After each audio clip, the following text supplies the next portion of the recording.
You're listening to a production of the National Media Archive. To learn more or volunteer, go to nationalmediaarchive.com. Remember when Parasite cleanses took over TikTok? Suddenly, everyone was sharing graphic stories, wild photos, and their so-called detox routines. But were these viral trends just hype, or is there real science behind the craze? Today, I want to cut through the noise. Because let's be honest, when you hear phrases like colonic after a cleanse or see jars full of strange critters, yeah, it's gross. But it also raises an important question. How real is the parasite threat, especially here in the US? Let's dive in. A lot of us have this image that parasites are a problem for travelers. Maybe folks eating street food abroad, right? But here's the twist. The people trying these cleanses weren't globetrotters. They were regular Americans living ordinary lives. So, is it possible you're carrying a parasite right now? Let me tell you, as shocking as it sounds, CDC data suggests up to 20% of Americans have a parasite infection at any given time. 1 in 5. That's not just a travel problem, it's a public health issue hiding in plain sight. If you're feeling a bit queasy, you're not alone. But before you panic or order that cleanse you saw on social, let's explore where these unwelcome guests really come from and why they're so hard to avoid.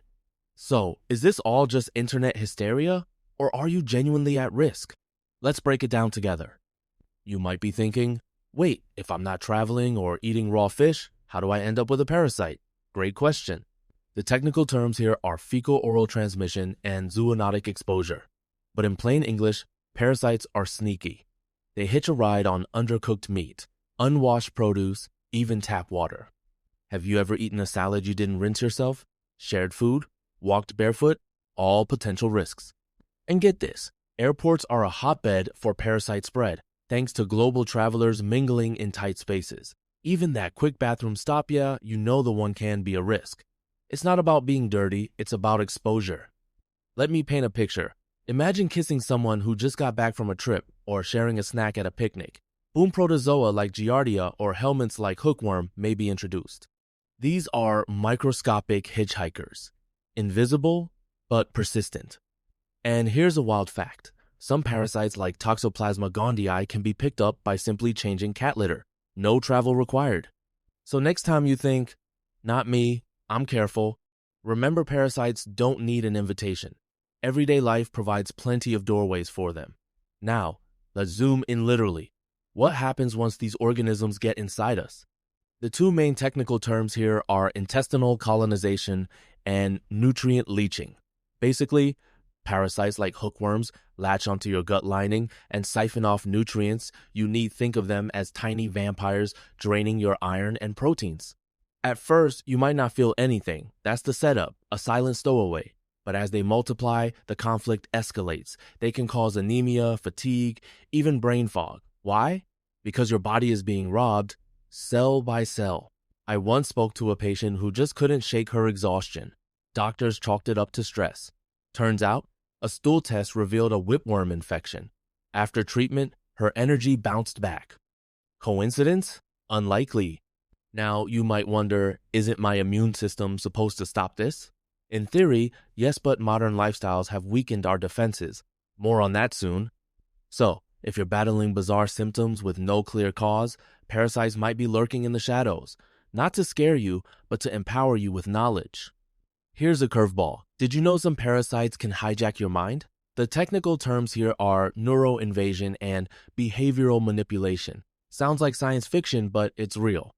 Toxoplasma gondii, for example, forms cysts in the brain and may alter neurotransmitter levels. Let me tell you a story. Scientists found that infected mice lose their fear of cats sexually. They become attracted to the scent of cat urine. Why? The parasite wants to get back into a cat, its preferred host. The conflict? The mouse's natural instincts are overridden. Now, think about this. Up to 30% of the global human population carries toxoplasma. Some studies link it to increased risk of depression, anxiety, even impulsive behaviors in people. Imagine a parasite nudging your mood or choices from behind the scenes. You might ask, are parasites making me tired, moody, or anxious? The answer isn't simple, but emerging research suggests a connection for some. So next time you chalk up your blues to just stress, consider this. Could there be invisible invaders at play? Let's step back. Why are parasites such a problem now when our ancestors seem to handle them just fine? The key terms here are immune resilience and soil mineral depletion. Picture early 1900s America farmers ate food grown in mineral-rich soil and spent hours outdoors. Their immune systems were robust, their gut acidity strong. Fast forward to today, our food is often grown in depleted soil, lacking the micronutrients that power our immunity. We work indoors under fluorescent lights and eat highly processed foods. That's the setup for a modern conflict or defenses are down. Let me ask you, when was the last time you spent a whole day outside or ate a meal that came entirely from local organic sources? For most of us, it's rare. That's exactly how parasites have found a foothold in the US again. So, it's not just about exposure, it's about the strength of your body's natural barriers. Resolution? Rebuilding resilience is possible, but it takes conscious effort. More on that coming up. Here's where history and science collide. The terms monoculture, agriculture, and synthetic fertilizers are huge here. With industrial farming, we prioritize quantity over quality. Crops are grown over and over on the same depleted land, and synthetic fertilizers replace natural manure. Why does this matter? Because nutrient-poor food weakens your stomach acid and immune system, the two main lines of defense against parasites. That's the real conflict. Convenience versus health. Let me tell you about a farmer I met in Iowa. He said, "We used to eat food right from the earth, and nobody got sick from it. Now, with commercial farming, he sees more allergies and gut issues in his community than ever before." The lesson? Our modern food system may have made us more vulnerable to infections we thought we'd left behind. So, if you're reaching for fortified cereal or produced from a mega farm, remember, sometimes progress has a hidden price tag. If you've ever suffered from fatigue, brain fog, rashes, or gut issues, you know how frustrating it is to get a vague diagnosis. The terms autoimmune disease and dysbiosis come up a lot. Doctors often blame genetics or label it as an autoimmune disorder. But what if there's more to the story? Let me tell you about Talia, personal trainer whose hair started falling out and energy tanked. She was diagnosed with Hashimoto's thyroiditis, a classic autoimmune disease. But here's the twist. Studies now link some autoimmune symptoms to chronic parasite infections. The conflict? Treating the symptoms without addressing the underlying cause. Now, you might be thinking, my doctor never mentioned parasites. That's common. Testing is rare, and parasites often go undetected. So, it's easy to dismiss the possibility. Resolution comes from asking deeper questions, insisting on thorough testing, and not accepting surface-level answers. Could your mystery illness have a hidden culprit? If conventional treatments aren't working, it might be time to explore the parasite angle with your healthcare provider. Okay, let's talk solutions. The terms to know are anti-parasitic agents and die-off reaction. Should you do a parasite cleanse? Maybe, but not all approaches are created equal. Over-the-counter remedies like Paragard or natural compounds like black walnut and oregano oil promise results. But here's the conflict. Killing parasites too quickly can release toxins like heavy metals into your bloodstream. Imagine dumping the trash out but forgetting to take it outside. That's what happens if you don't support your liver and detox pathways during a cleanse.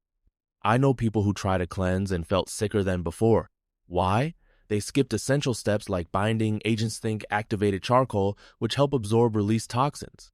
So, before you start any cleanse, ask, am I supporting my body's natural detox systems? Am I following a phased approach? Don't just take one pill and hope for the best. Resolution lies in education and preparation. If you do it right, a cleanse can help.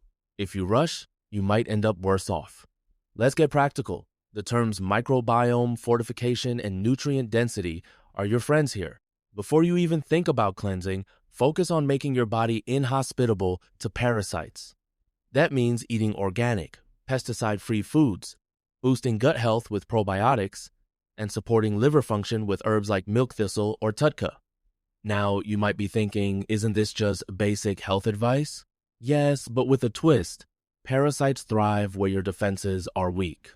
Fermented foods, diverse fiber, and sunlight all help build resilience.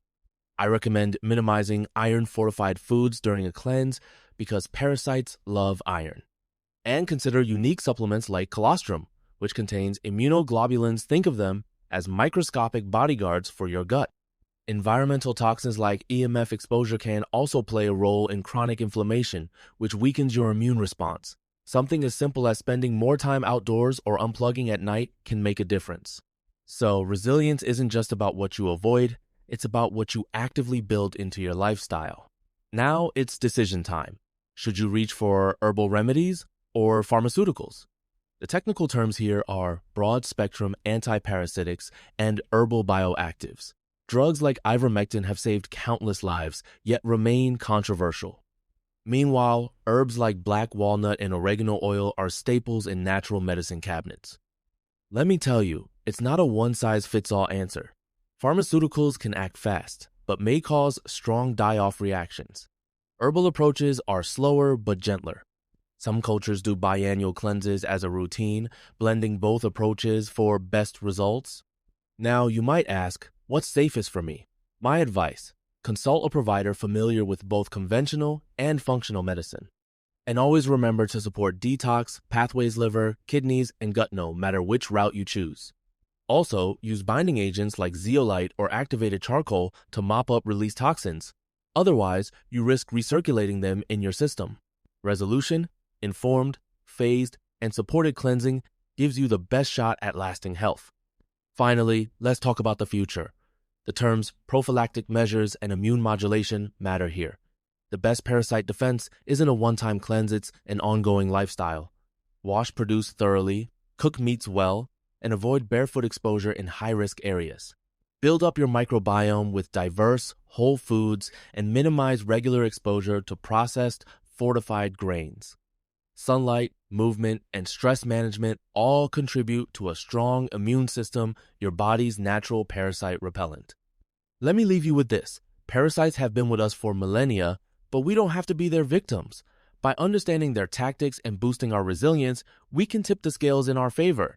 So, next time you see a TikTok about parasite cleanses, you'll know what's hype and what's solid science. And you'll have a toolkit to protect yourself and your loved ones. Thanks for tuning in. Stay curious, stay resilient, and keep asking the questions that matter.